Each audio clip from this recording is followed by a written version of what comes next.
It's genuinely a real delight for me to be able to introduce Jenny. We've got history. We shared the adventure of the Paralympic Games in London, and particularly the opening ceremony. Me very much behind the scenes, Jenny up front and central as one of the two creative directors.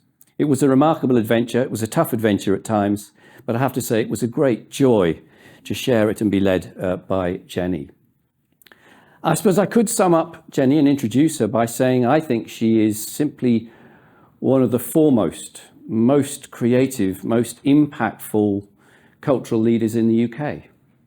Absolutely my view and the case. But if I did that, perhaps that would ignore the other aspect that I think of as Jenny, which is of one of the most frank-speaking, potent and effective activists in the area that Vicky was talking about inclusion and diversity in culture and in society. So I'm delighted to give you Jenny Sealey.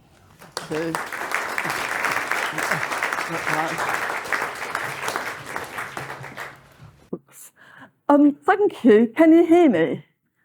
Yes. Oh, sorry. So I'm just Jenny from the block. I've just had I have a very nice job at Graeae Theatre.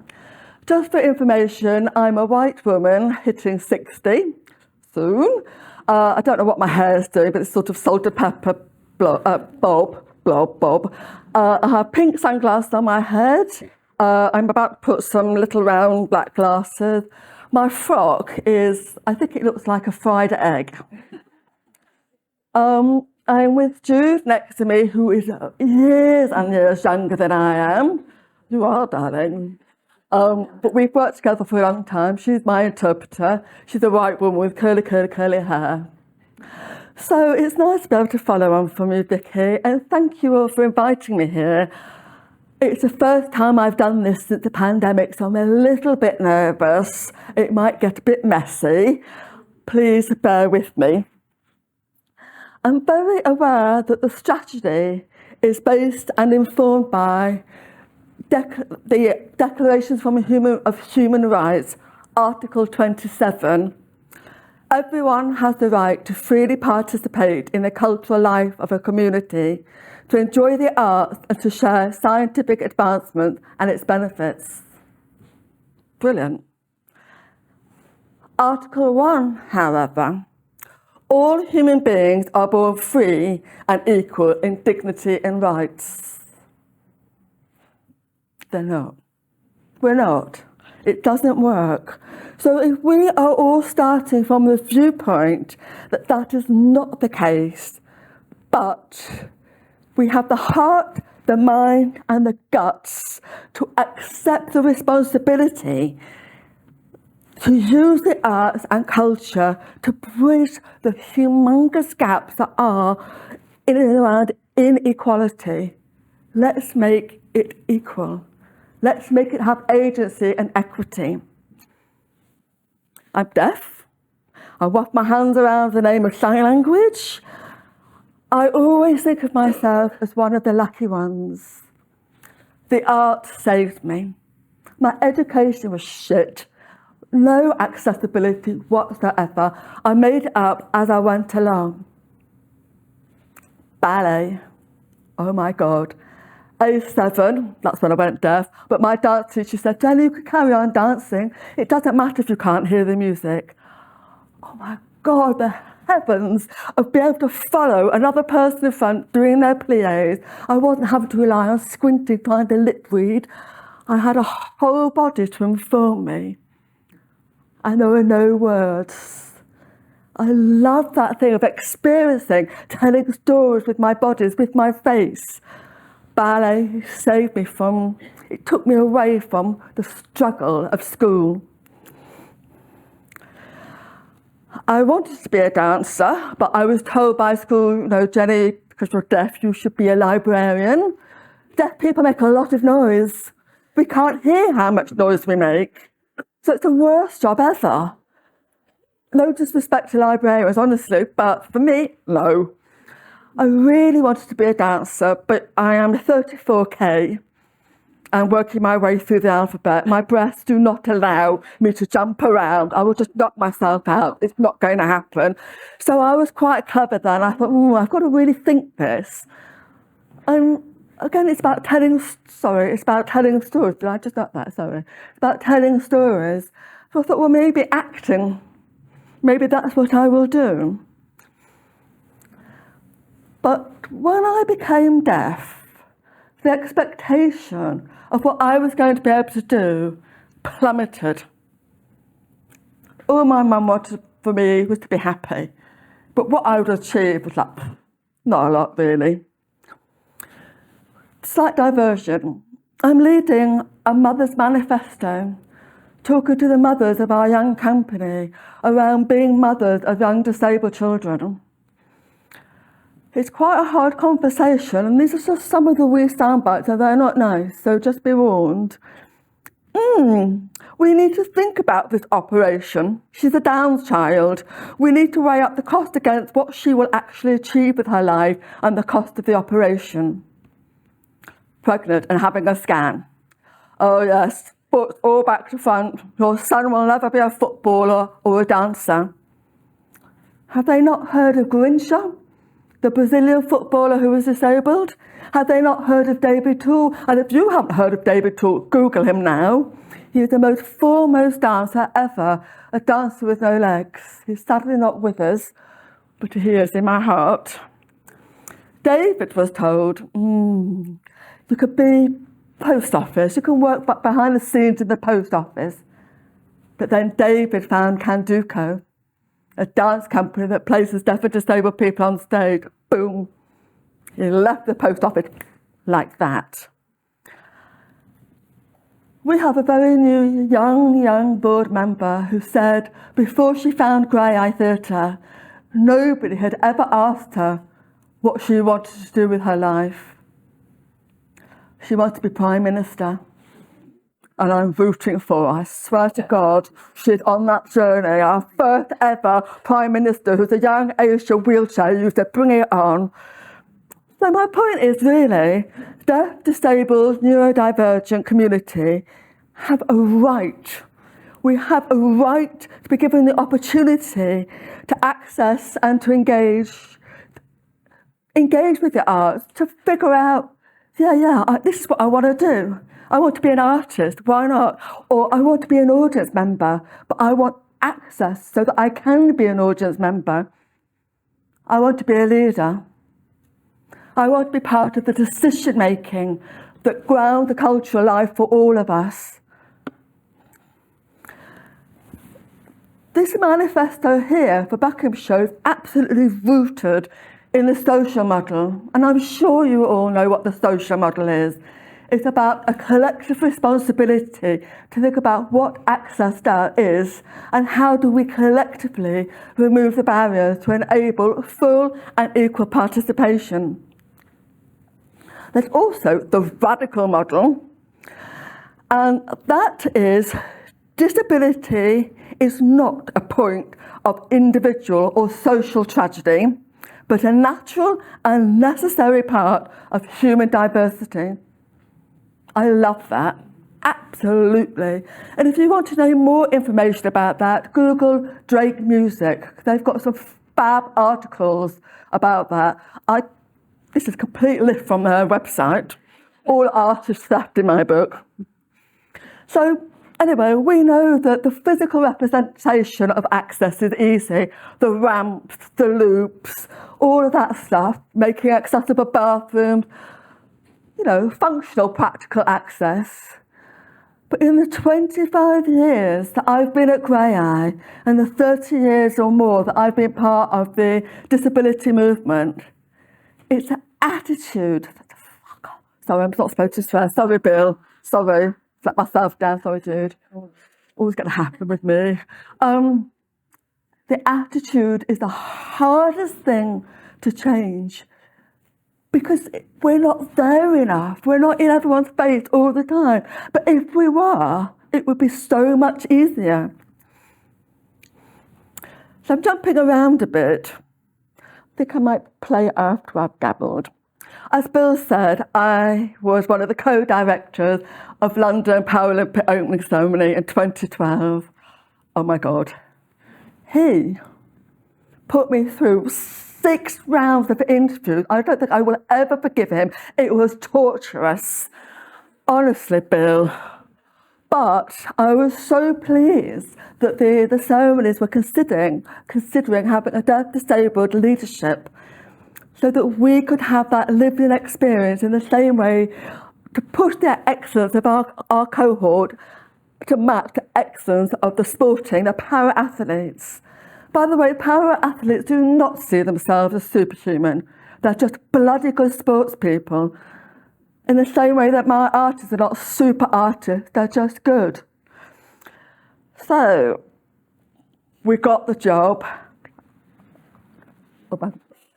Went into the stadium, it was like, oh my God, what are we going to do?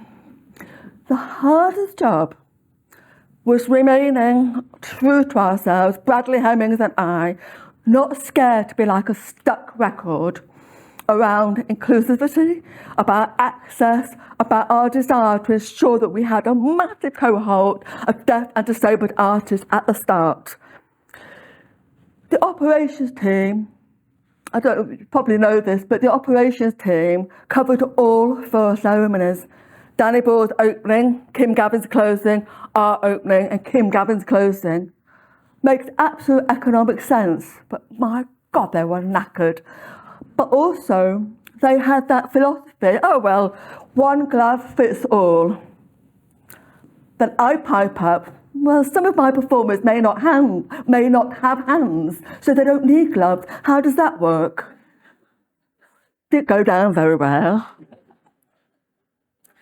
But our narrative was rooted in the Declaration of Human Rights, Article 1 and Article 27, about equality and empowerment. And then when we got Professor Stephen Hawking and we got Mark Quinn on board to enable us to have a big blown-up version of Alison Lapper, and then Ian McKellen was like, Jenny, what's next in this narrative? I said, oh, Spasticus Autisticus, the disability anthem song. Well, why am I not part of it? Well, you're just playing Prospero with a bag of that. Stage management, get me one of those coats. I want some DMs. I am part of equality. I found a Stonewall. I thought, thank you. Yes, you're right. You are a massive part of everything. You are an ally. He got it. And slowly but slowly, the whole operations team started to understand what we were about. And it was about dialogue. It's very simple. If you don't know, ask. Don't always assume on both sides.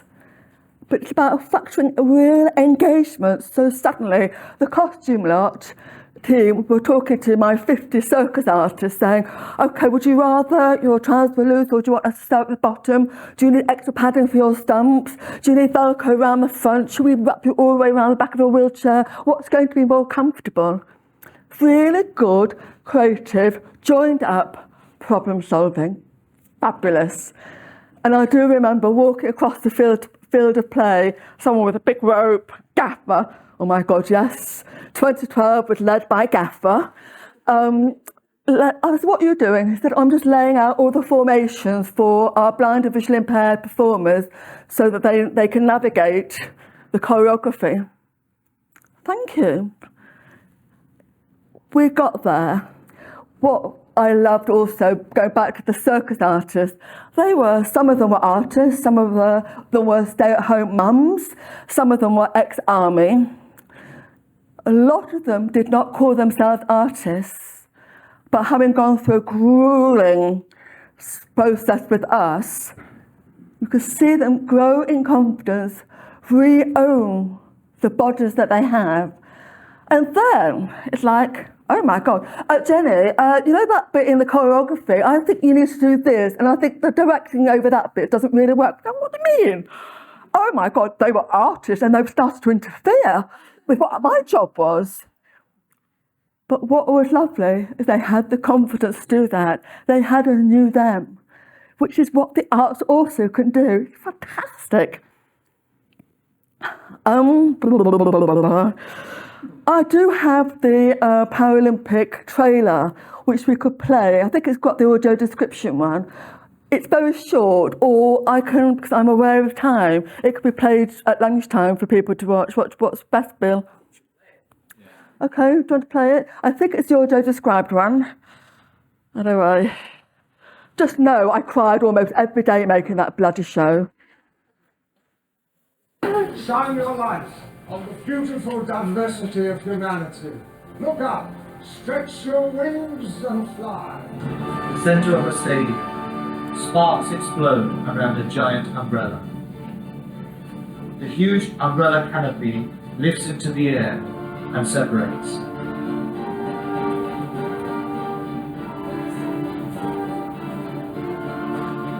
Athletes glide through the air towards the centre.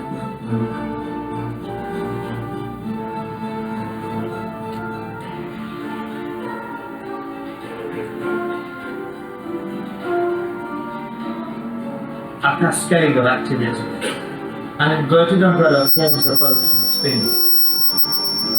Books imitating birds.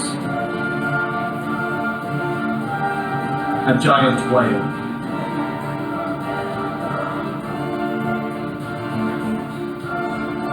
A man wearing a wide skirt spins. The edge of the skirt is aflame. The stadium is circled by people dancing. Huge apples appear, floating upwards.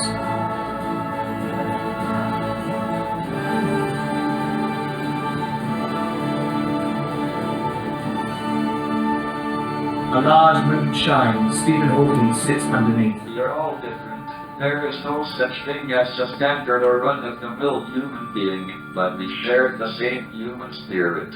What is important is that we have the ability to create. However difficult life may seem, there is always something you can do and succeed at. The games provide an opportunity for athletes to excel, to stretch themselves and become outstanding in their field. So let us together celebrate excellence, friendship, and respect. People dance.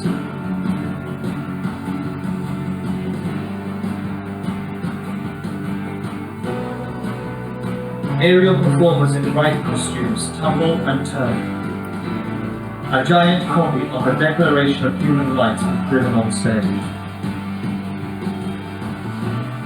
Dancers spin and twirl away from the stadium centre.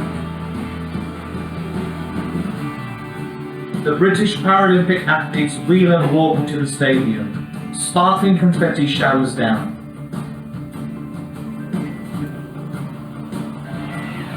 Fireworks explode all around the stadium bed. People wave crackers. A huge statue of a pregnant woman with shortened limbs appears. A man carrying a Paralympic torch flying in on wires. The torch is passed on to a runner who is guided through the stadium. He passes the torch to an older woman in a wheelchair who lights the cauldron.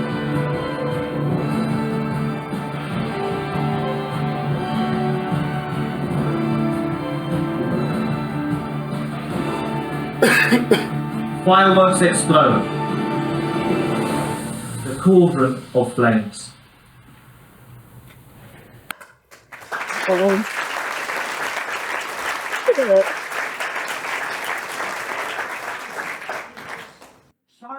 What was damnable after the euphoria of achieving that? You know, we were on the front page of every single newspaper, even the Daily Mail got it. The importance of having deaf and disabled people centre stage, it was phenomenal. And then overnight, the government swooped in, took away access to work, took away the independent living fund. So suddenly we had to forget all that and start our campaign and fight to ensure that we are still seen as part of the fabric of society. And that is an ongoing battle. And I believe wholeheartedly that the arts is the best place to create awareness. It's about Just think about your manifesto, my manifesto, the simple act of diversifying who is at the table and then enabling them to be at the table and understanding the intersectionality of our community and giving real meaning to equity and agency to empower everyone to engineer social change and create a richer and much more vibrant and kinder society. And just one last thing, access is great. Honestly, it's really exciting. Just think about, in-house learning how to do audio description. It doesn't always have to cost £1 million. It can be really well executed, if it's well thought out. Train people up to become audio describers. Think about those of you who are dab-hand at PowerPoint. Creative captioning, why not? There's so many things that are creative about access. It's splendid. It's my world at Graeae, and I wouldn't have it any other way. So the last thing is, let the voices of those who have lived-in experiences inform best practice, and let their stories also be told on a multitude of platforms. And all of us in this room and beyond, we have a responsibility to make sure that the arts maintain. They are a vital part of what it is to be human, and we cannot let this ever be taken away from us. Thank you.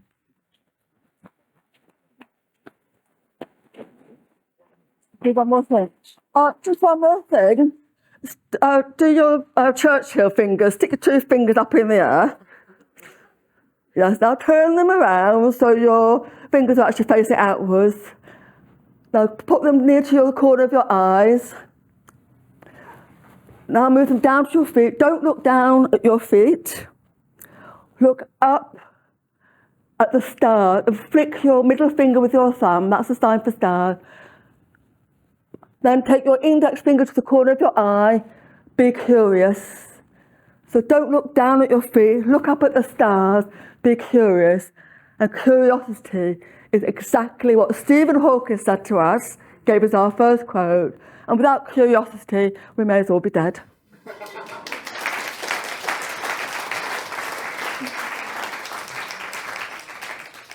What a joy.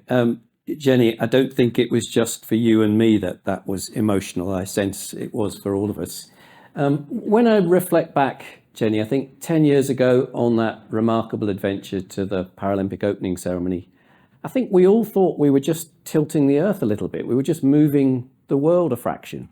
How much did we actually change or not?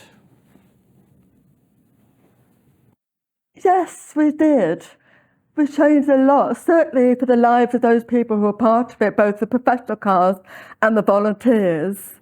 It created a new fire in our bellies, thank goodness, because what we had coming after that was a fight to keep our visibility there. So it's a bittersweet thing. And I think when you work in the field that I do, it's always bittersweet. But the fact that it was deaf and disabled led, I fought with the Japan ceremonies lot, and they did bring on a disabled person to inform their practice. So that is massive. So, there's stuff, but we did move it on that night. My God, we moved it. You bet. And certainly you're right. The Paralympic movement has certainly moved on a long way since then, that's for sure. I know you have to leave us very shortly, but one final question perhaps. You heard Vicky saying that as far as Buckinghamshire is concerned, we think being the home of the Paralympic movement gives us a wonderful opportunity, an opportunity perhaps to be in the vanguard, to take on board the experiences of the Paralympic movement and apply it not just to our cultural life, but to so much else here in Buckinghamshire. How powerful do you think that should be for us, and how could we best exploit it? Exploit it. I mean, it's about getting them all on board, and also those retired para-athletes. We are more than just our impairment. We are more than just being an actor or a para-athlete. We are people who have stories. They have a wealth of stories to tell, and it's about using the movement to inform not just sport, but all the different cultural elements if you know what I mean. I probably haven't answered your question very well, but they're there. Use them as a resource because we all need to feel needed and we've all got something to say. I mean, the para athletes, my God, they're gobby.